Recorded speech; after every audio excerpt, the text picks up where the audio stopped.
Corinthians 5:17, basahin natin sabay-sabay. Therefore, if anyone in Christ, he is a new creature. All things are passed away. Behold, all things are become new. Kayo ba naniniwala sa verse na yan? Ako naniniwala ako dyan. Kaya walang tao makapagbago sa buhay maliban ang salita ng Diyos. At ang buhay natin, kung tayo naligtas, mayroong plano ng Diyos. Sana i-invest natin ang ating buhay. So, life is very short. Kung kailan na kayo kabataan, kailan na kayo mga bata, may magulang na isang araw maging apostol na kayo. Pag may apo na kayo. May apo ka na. So, hindi na pastor. Apostol ka na. Apo. Ito, apostol. Let's pray. Father God, thank you so much for a wonderful message this afternoon. Salamat, Lord, sa iyong minatang pagkain para sa aming kaluluwa. Salamat sa mga testimony, salamat sa mga awit na makalangit na bigay ng pagkakas sa inyo. Pero pinakamalaga, Panginoon, pakikinig ng inyong mga salita. Ama, higa po siya kong kaaway sa aking pagkakitipon, gamitin niyo po muli bilang na office. Ikaw po ang mag-glorify. Salamat sa buhay mo lang, yan ang hindi mo sa amin. Salamat sa kapatawaran doon sa cross ng Calvary. Salamat sa dugo ng inyong mo para sa aming kaligtasan. Salamat may mga nangaral upang kami ang patuloy. At yun sa privilege na may preach muli ang inyong salita sa iyong anak upang kami ay patatagin, palakasin at acknowledge ng maging Diyos ng buhay. Pagpalayo po ito sa pangalan ng Jesus. Amen. Living for investment is our message today. Living for investment. Kaya nga, habang nabubuhay ang isang tao, depende lang kung saan mo invest ang buhay mo. Pag patay ka na, doon na makikilala kung anong naiwan mo. Tama? Ang tao, manampatay o di manampatay, may investment yan. At pag namatay siya, doon mo malaman kung ano ang kanyang inipon sa kanyang sarili. Pero sa buhay ng Kristiyano, sana makita natin, ito isang bagay na dapat natin i-invest sa ating buhay. Dahil kung tutusin talagang nanaligtas tayo ng araw tumanggap sa Panginoon, mayroon ng napagandang inanda ng Diyos na dapat mong i-invest sa buhay. Although, hindi rin maalis, hindi lahat nag-grow, hindi lahat nagpatuloy. Pero kaya ang hamon, magpatuloy tayo for living, for investment. So meron akong 5 bagay lang na kung saan ay ating makita ang mga bagay na dapat natin i-invest. So pag sinabing invest, hindi lang larangan ng pera. Hindi lang larangan ng madalang bagay sa bago ng mundo. Although yan ang mga hindi manampatay. Nag-iipon para sa future, sabi nila. Pero sabi ng Bible, hindi mo alam kung kailan dati yung kamatayan. Yun yung isang bagay na hindi handa ng maraming tao. Pero sa mga ligtas naman, nang mula tayo tumanggal sa Panginoon, meron nang binigay ng salita ng Diyos na sana ang buhay natin nandoon na nakapokus sa mga bagay na makalangit. Di ba kayo may verse sa book of Colossians chapter 2? Diba? Set your affection on things above, not on things on earth. Tama? Sa mga manampatay, binigay na. Kaya dito tayo papasok, living for investment. Point number 1, living in the Word and will of God. Kung mayroon ka ng investment sa buhay bilang Kristiyano, walang iba kundi una doon sa salita ng Diyos. Hindi tayo mag-grow, hindi ka lalago, hindi ka magagamit kung hindi mo pinagbigyan ng panahon ang salita ng Diyos. At hindi mo rin pinamumuhay ang napapakinggan mo. Nanuhan niyo ako? Ang daming Kristiyano, alam natin, ang daming na saved, na nag-profess, pero walang investment sa salita ng Diyos. Why? Kasi hindi nakita ang halaga ng salita ng Diyos sa buhay. Paano tayo mamuhay living in the Word and the will of God? Although sabi ng Bible doon sa aklat ng 1 Peter chapter 1, kung nakikita natin dito, sa aklat ng 1 Peter chapter 1, verse 24 to 25. Sabi ng Bible, for all flesh is a grass, and all the glory of man as the flower of grass. The grass withereth, and the flower thereof falleth away. But the word of the Lord endureth forever. And this is the word which by the gospel is preached unto you. Amen? Kaya napakalaga ang salita ng Diyos. na dapat tayo nag-i-invest ng time sa salita ng Panginoon. Kaya may tatlong bagay. Paano mo invest ang buhay sa salita ng Diyos? Una, study the Word of God. Kaya magbigay ka ng time na pag-aralan ng salita ng Diyos. Hindi yan, sabi nga, ang salita ng Diyos ay walang kapantay sa kaluluwa ng tao sa bago ng mundo. At wala kang makita na gaya nito na kailanman hindi nagbabago. Kaya napakaganda, langit at lupa lilipas, ngunit ang salita ng Diyos ay hindi lilipas. Alam natin yan. Pero minsan hindi tayo nag-invest sa pag-aaral ng salita ng Diyos. Kaya minsan hindi tayo lumalago. Hindi tayo nagagamit. Hindi natin nakikita ang mga maraming mga blessings sa salita ng Diyos. Kaya mapapakita lang natin na tayo namumuhay sa salita ng Diyos, sa kalooban ng Diyos. Una, study the Word of God. Although sabi ng 2 Corinthians chapter 2 verse 15, study to show thyself approved unto man, that workman that needed not be ashamed, rightly dividing the Word of God. Study the Word. Amen? Kung paano ikaw nag-aaral sa circular, na maging isang ganap na teacher, maging isang anak na doktor, inaral mo lahat yan. Hanggang sa board exam, nag-study ka talaga. To try, do your best. How much more ang Word of God? Amen? Kaya living in the Word of God, in will of God. Study the Word of God. Number 2, search the Word of God. Search the Scriptures. Amen? Search, halaskin, hanapin, aralin. Para sa ganun, mag-invest ka ng time sa ikan ng Diyos. Kaya minsan nakakalungkot, 10 years na tayo. Pag sinabing buksan yung Bible sa book of Zechariah, hindi mo maalam kung saan mo buksan. Ang inalapos sa Kiyos, wala naman sa Kiyos sa aklat. Doon siya sa laboratory. Si Galia sa pula.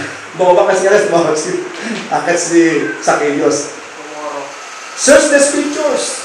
Alamin natin. Amen? Invest your life to the Word of God. Alam niyo ba sa Bible, nakalagay dito, mayroong 66 books, all the New Testament. Alam niyo ba lahat yun?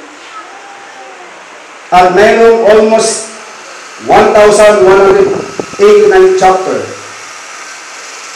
At 31,173 verses in the Bible. At almost 772,692 words. Kasama na yung quoted, kasama na yung question mark, kasama na walang pwedeng palagpasin. Napakaganda. Amen? Kaya mag-invest tayo. Study the Word of God, search the Scriptures, and 3, do the Word of the Lord. Gawin natin. That's why sinasabi sa bigay ng umaga, yung lahat na papakinggan natin, sana hindi doon nagtatapos, isinasa buhay natin. Amen? Doon tayo mag-invest sa salita ng Diyos. Napakaganda na mayroon ang ganyang investment sa buhay Christian. Ha? Kaya naman ko ni Brother Romy, hindi daw ako nakakita nagbabasa ng Bible. Diba ko nagsasabi ko, hindi ko nagbasa. Sabi ko, may preacher ako sa Sunday. Pero nagbabasa ako. Alam ko na yung inaaral. Pinapalitan. Tulog siya. Doon ako nag-discuss ko. Why? Kailangan yan. Kahit ikaw bilang Kristiyano, dapat mag-invest ka ng oras para aralin ang salita ng Diyos. I-search mo ang Scriptures at higit sa lahat na napapakinggan, lahat na nababasa mo, isa buhay mo.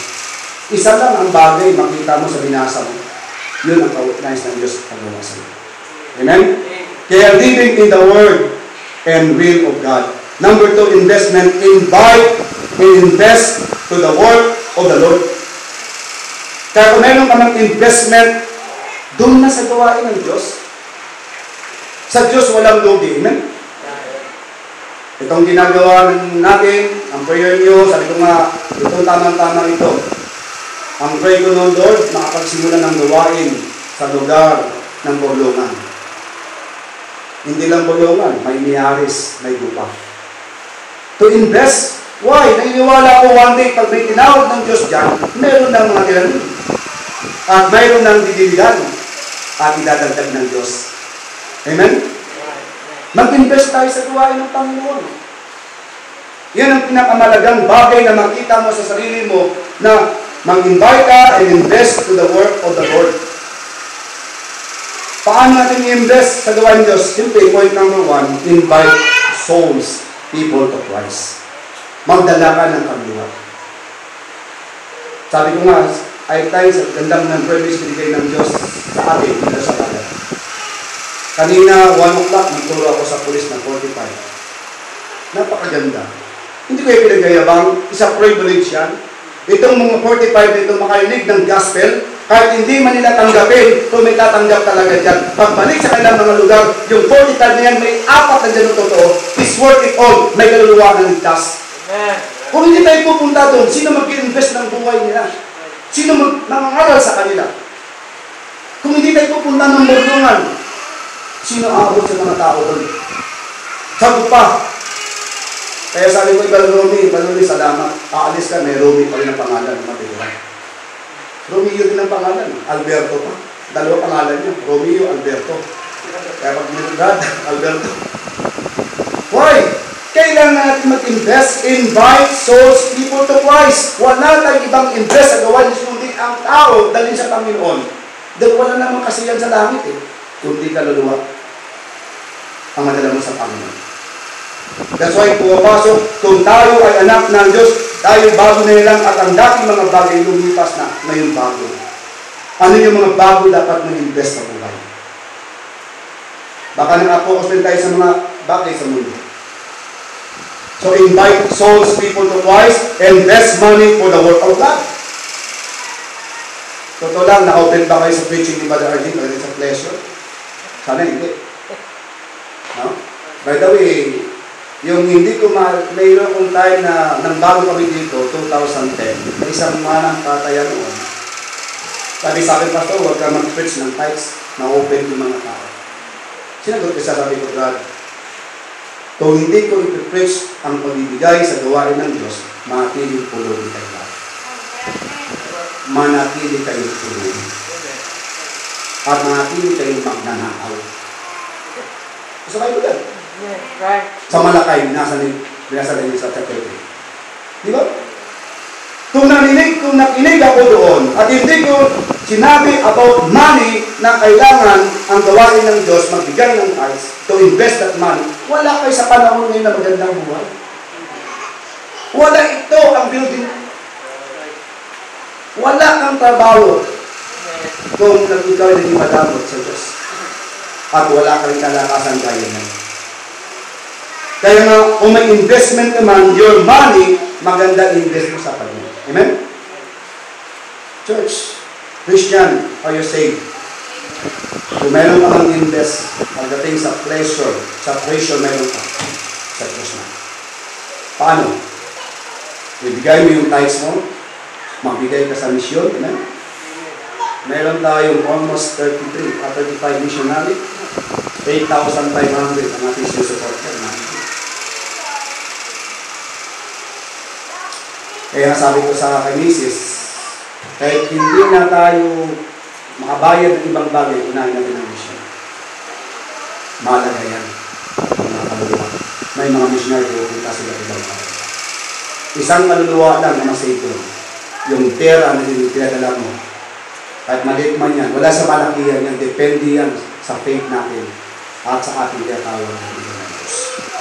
Kaya pagdating sa kayamanan na pera, sa building pera, mag-invest tayo sa work of God. Why? One day, doon sa kabilang buhay sa kalangitan, pag tayo harap sa Diyos, yung treasure bigay ng Diyos sa iyo, at least ginamit mo sa tamang pag-invest. Ang daming nalulugi sa investment, pero sa pera. Nagsusugal siya, tama? Sa mga tinatawag ng mga investment. O, million, diba?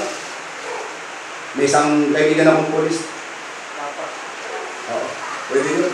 Siya dun. Nag-invest na ng 700,000 doon sa isang bagay na parang walang bumalik sa kanya. Di ba? Kaya salamat sa Panginoon. Doon sa swim namin, sabi ko sa kanya, Brad, yung mga bagay nangyari niya, minsan pinapakita ng Diyos. Kaya sa pastor, buti na lang, mayroong Bible study pa tayo. So sabi siya, magtiwala ka sa Panginoon. Huwag ka namang paloko. Mag-invest ka na ng buhay sa Diyos. Hindi ka malulugi. Amen? So invest money for the work of God. Amen? Kaya huwag kayong matakot na unahin ng Diyos. Huwag kayong matakot na ibigay sa Panginoon. Kasi ang binigay mo, sabi nga ngayon ng umaga sa preaching ni Brother RJ, protection yan sa iyong family. Protection yan sa trabaho mo. Protection yan sa business mo kapag inuna mo talaga siya. Pagdating sa tinatawag na pera. Amen? Kaya lang minsan, alam naman natin, para bang tingin natin pag tayo nagbigay ng totoo ng tapat, mawawalan tayo. Hindi po.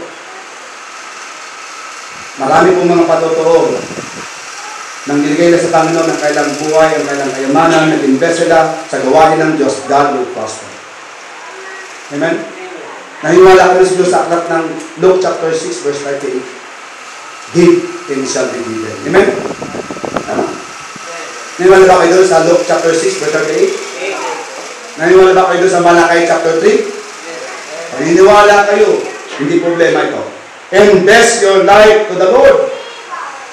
Pagdating sa investment sa buhay ng Diyos, una, sa kaluluwa, pangalawa, kung anong meron ka, ibigay mo sa Panginoon, maging tapat ka sa pagbibigay ng iyong treasure, and then, higit sa lahat ng invest mo, yung buhay mo.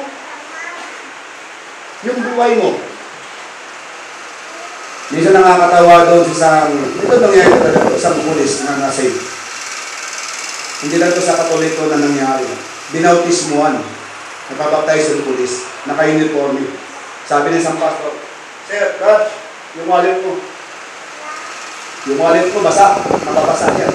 Sabi na, Pastor, kasama na yan sa aking tinatawag na commitment na bagong buhay. Pati yung wallet na yan, kailangan mabasa sa kasaksi. Puno-puno ng kasalanan, may magkakaroon. Sinunod siya, kasama yung wallet na. Kasi nimbis niyang buhay niya sa Panginoon. Kaya sabi ko nga minsan dito sa mga ating natuturuan, imbis niyang buhay niya sa Panginoon. Isang araw marami kayo mga tao. Kung meron kamang the great investment sa iyo, kundi yung buhay mo, ibigay mo, paggamit mo sa Diyos. Amen? Alam mo, nag-pray ako, dyan yung mga bayan-bayan, pag-pray ko may mga pastor at tawagin dyan. Kaya sabi ko, sinimulan ko na kadapano ang paggamit mo sa itang Diyos. Doon sa Borlongan, 5 pamilya na.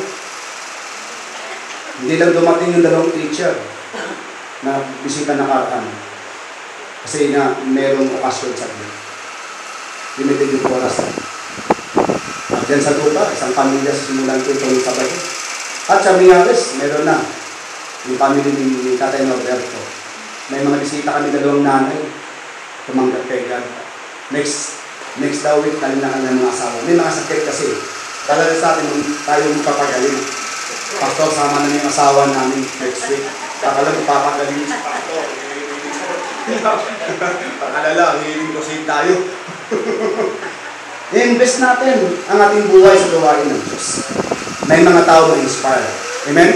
Sabi sa akin ng lola, doon sa Borlongan, 75 years old, sabi niya, ang pastor, ang saya-saya mo pala. Parang hanggang, niyakap niya ako pagkatapos. Huwag tumanggap sa Panginoon, the age of 75 years old. No? Talaga? Ang saya niya, pag-uwi niya, Pastor, ang saya mo, Pastor, sabi niya. Sabi ko, opo, masaya po talaga ako. Pwede lang ano talaga. may mga bigat din tayong dala, amen? Kapag dating sa kaluluwa, imbis yung buhay natin kasi may mga tao may inspire sa buhay natin. Kapag talaga binigay mo ang buhay mo. Kapag binigay mo, may buhay na mabuhay. Amen? Dahil yung Panginoon, binigay niya ang buhay niya para mabuhay ka. Tama? Alam niyo ang word na John 3:16? Mayroon nang nagsuffer, nagbigay ng buhay para mabuhay tayo mula sa kasalanan. May nag-invest ng buhay na pastor, may nag-invest na Kristiyano sa buhay ng Diyos, may nag-invest para lahat tayo naabot ng salita ng Diyos. Kaya sana na tayo naman sana mag-invest sa gawain ng Diyos. Amen? Tama? Kaya point number 1, living in the Word and the will of God. Number 2, invite and invest to the work of the Lord. And number 3, siyempre, pagdating sa investment, yung salitang fervent prayer. Mag-invest ka ng time sa panalangin. Lahat ng bagay is daan mo sa panalangin sa Diyos. Yung mainit. Tama? Doon naman, iniwala tayo sa Acts 1:37. For with God, nothing shall be impossible. Pero alam niyo ba, ang pinakamagandang investment mo, prayer, fervent prayer, and faithful serving of God. Prayer. Narinig ni Brother Romy doon sa Friday. Faith. Prayer of faith. Sabi ni Pastor Bert Banan sa message. Wow. Kaya totoo yan. Mag-invest kayo ng time sa panalangin. Husband and wife, mag-pray kayo ulit sa Diyos. Tama? Amen? Ipag-pray nyo. Mag-invest nyo ng time sa mga anak nyo. Habang bata pa sila, hubungin sila sa panalangin. Tama? Hindi natin hawak ang buhay nila. Hindi natin alam kung anong paglaki nila. Kahit ako, pastor, may tatlo tayo, may tatlo akong anak. Pero yan, pinapanalangin ko sa Diyos yan. Lord, ang kalooban mo ang isang mangyari. Amen? Kailangan mag-spend tayo ng time, yung fervent of prayer, mag-invest tayo in the faithful services of God. Because sabi ng Bible, napakaganda naman. Sa 1 Corinthians 15:15, ang dami mga gandang verse nito. Ito ay isang bagay na nagpapatibay sa atin, yung verse nito. Sabi ng Bible, 1 Corinthians 15:58, therefore, my beloved brethren, be steadfast, unmovable, always abounding in the work of the Lord, for as much as you know that your labor is not in vain in the Lord. Kaya kung mayroon kang labor of prayer, makita mo, your prayer is not in vain. Kaya napakating doon sa tinatawag na prayer, fervent, your prayer, even the pastor of the church, kaya kami din mga pastor, kaya hindi may sinalis na kami hindi dapat nananalangin kami. By the way, sabi ko matagay kanina, sinasabi niya, alam mo po, hindi na sa biyabang, sa pag-pray namin, sa pag-pray ko, lahat kayo, alam ko mga pangalan niyo. Init-isa-isa ko, alam niyo ba nag-pray ako? Mula Baglungan hanggang dito, sa bahay sa utak ko. Yan ganun ang pray. Oh. Kaya sa ulong, alam ko mga pamilya doon. Pagdating sa lupa, may sana. Sa Miares, hanggang pabalik dito. Minsan dito na ako siya na mag-pray, mula Balag hanggang Baglungan. Oo. Yan yung fervent eh. Yan yung tama, specific po mga pangalan. Kay mga anak nyo, kilala ko yan. Nagsimula ko ito 2009. Ang anak ni Balmorisio, 5. Simula yung sa tangan ng Diyos Pulso. Panagpray ako sa kanya. Si Flor, Mauricio Jr., Marvin, Johanna, Camille. Ay pag-10 anak mo, medyo mahirap. Pero, di ba? Yung fervent, fervent yan talagang babangkin mo sila sa anong paraan. Kaya, Pastor, inimuwes natin ang pangalan ng members natin. At yung mga dagdag pa ngayon, dami. Sa di Kaluyungan, ilang pamilya doon? 3. Mula kay Tatay Ronnie, sa asawa si Carmelita, yung anak niya si Carmel, yung anak si Cedric, yung anak niya si Claire, may asawa na si Jeric, yung anak na si Jericho. Oh, sipin mo yun?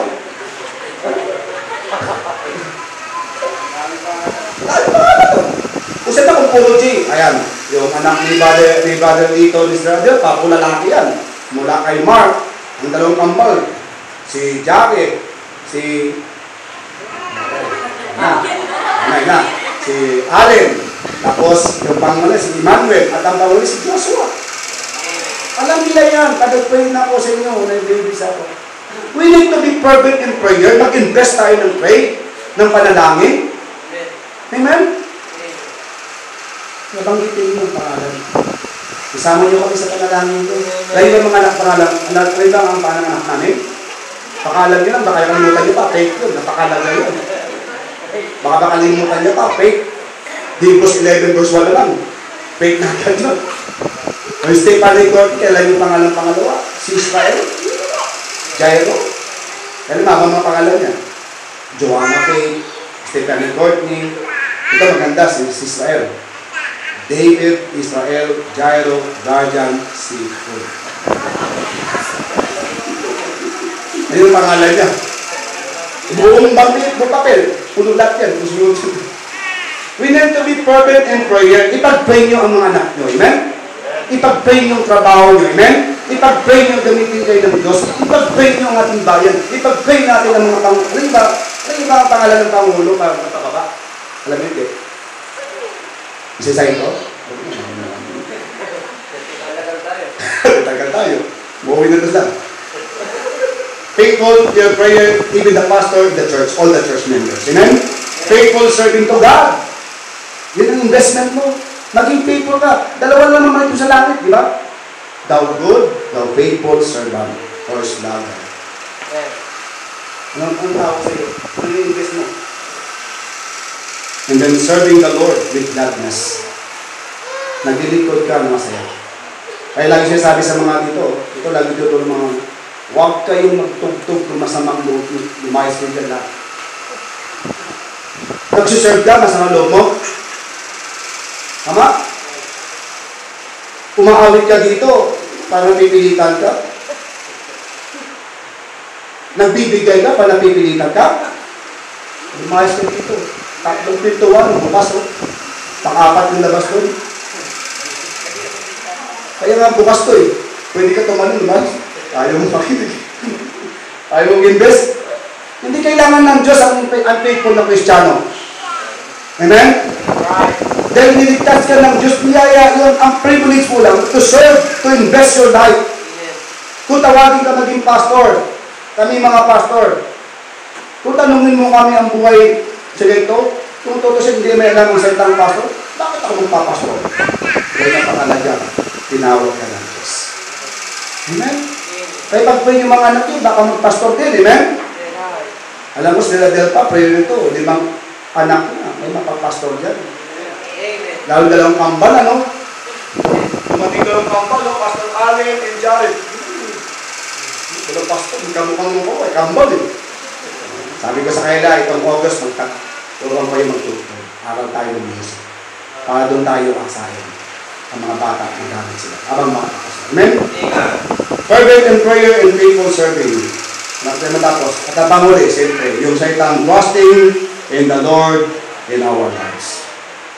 Kapag nag-invest tayo ng buhay, siguraduhin mo nagtitiwala ka sa Diyos. Magtiwala ka sa Panginoon. Amen? Trusting His power, trusting His word, and trusting His name. Nasa Bible yan, sa Psalms 34 verse 2. Balikan natin ang verse. Therefore, if any man being wise, he is a true creator. All things are possible. Behold, all things are possible. Kaya na-save ka, dapat hindi na yung investment sa mundo ang inuunan mo. Kundi ang gawain ng Diyos. Anak ka na ng Diyos. Bagong buhay na. Amen? Kaya dapat ang buhay natin, kung meron man tayo mga bagay sa panahon ngayon, i-invest natin sa Diyos. Sa Book of Acts, mabasa niyo, nang nalaman ang mga gawain ng Panginoon ni Paul, sa kay Peter, di ba? Ang mga members at Jerusalem, invest. Binigay nila sa gawain ng Panginoon. Hindi nawala ang kanilang buhay. Amen? Kaya invest, living for investment. Number 1, living in the Word and will of God. Number 2, invite and invest to the Word of the Lord. Number 3, for the prayer and faithful serving to God. And the last, in trusting in the Lord to our lives. Trusting. Alam natin ang book of Proverbs chapter 3. Trust in the Lord with all thy heart.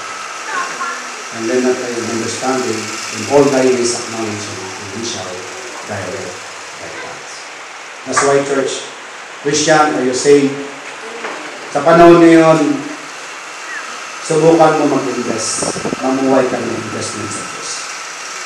Isang bagay na one day lilipas ang ating buhay. Sabi ko, kung nakarating ka sa edad ng 70, 25,550 days lang. At nakaedad ka ng 80, 29,222 days ang buhay. That's why we invest your life. Life is short. Amen? Mga kapatid, salamat po ay tayo palagi. Ibigay natin ang Diyos. Kaya tatanong tayo ng Diyos, saan natin ginuhugol ang ating lakas? Saan mo ginagamit ang oras mo? Saan mo ginagamit ang iyong treasure? Saan mo ini-invest lahat yan? Ang nakakalungkot, nag-i-invest tayo sa mundo. Kaya sabi ni Brother RJ, kung meron lang mga Kristiyano